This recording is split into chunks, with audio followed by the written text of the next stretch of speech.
O God, the nations have invaded your inheritance. They have defiled your holy temple.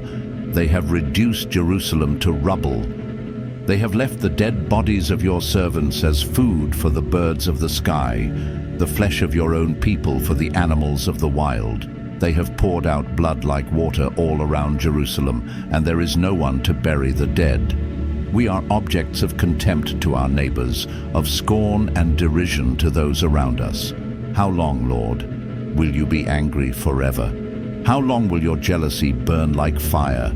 Pour out your wrath on the nations that do not acknowledge you, on the kingdoms that do not call on your name, for they have devoured Jacob and devastated his homeland. Do not hold against us the sins of past generations. May your mercy come quickly to meet us, for we are in desperate need.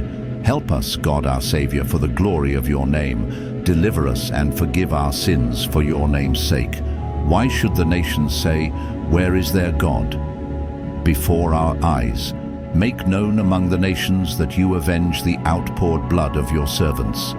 May the groans of the prisoners come before you. With your strong arm preserve those condemned to die. Pay back into the laps of our neighbors 7 times the contempt they have hurled at you, Lord. Then we, your people, the sheep of your pasture, will praise you forever. From generation to generation, we will proclaim your praise.